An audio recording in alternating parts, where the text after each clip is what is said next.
എത്ര കാലമായിട്ടാണെന്നേ മഞ്ചേരിയിൽ NSS college നിൽക്കുന്നത്. എന്താ അതിൻ്റെ കാര്യം? അവിടെ മറ്റേ നായർ ഭൂരിപക്ഷമുള്ളതുകൊണ്ടാ? അല്ല, മഞ്ചേരി എന്ന് പറയുന്നത് NSSൻ്റെ പ്രയോറിറ്റിയിലൊരു സ്ഥലമാണ്.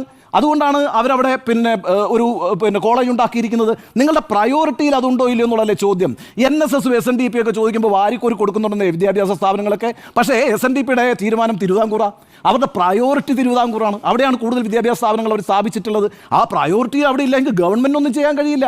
നിങ്ങൾ പറയണം മലപ്പുറത്ത് ഞങ്ങൾക്ക് കോളേജ് വേണം, ഞങ്ങൾക്ക് സ്കൂൾ വേണം എന്ന് പറയണം. അതായത് ഞാനിപ്പോൾ വളരെ കുറവേ ഇങ്ങോട്ട് വരാറുള്ളൂ, ഞാനങ്ങനെ വരാറ് തന്നെ ഇല്ല എന്ന് പറയുന്ന ജനറൽ സെക്രട്ടറിയുടെ അപ്രോച്ച് തന്നെ ആ ജില്ലയോട് അങ്ങനെ ആയിരിക്കുമ്പോൾ അവരെന്തെങ്കിലും ചോദിച്ചു വാങ്ങുമെന്ന് ഞാൻ വിചാരിക്കുന്നില്ല. അപ്പോൾ അവരുടെ പ്രയോറിറ്റിയുടെ ഒരു പ്രശ്നമുണ്ട്. ഇതാണ് ആറ്റിറ്റ്യൂഡ് എന്ന് പറയുന്നത്. അപ്പം ഞാൻ പറഞ്ഞു വരുന്നത് അവിടെ ഈ രീതിയിൽ, അത് മാത്രമല്ലെന്നേ, എന്തുകൊണ്ടാണ് ഈ പറയുന്ന വെള്ളാപ്പള്ളി നടേശൻ ഇപ്പോൾ ഈ രീതിയിലുള്ള ഒരു പ്രസ്താവന നടത്തുന്നത്? അതിനകത്ത് കൃത്യമായ രാഷ്ട്രീയമുണ്ട്. വെള്ളാപ്പള്ളി നടേശൻ കഴിഞ്ഞ 10 വർഷമായിട്ട് 2015 ഈ BDJS ഉണ്ടാകുന്ന സമയം മുതൽ ഇങ്ങോട്ട് അദ്ദേഹം കൃത്യമായി മുസ്ലിം വിരോധം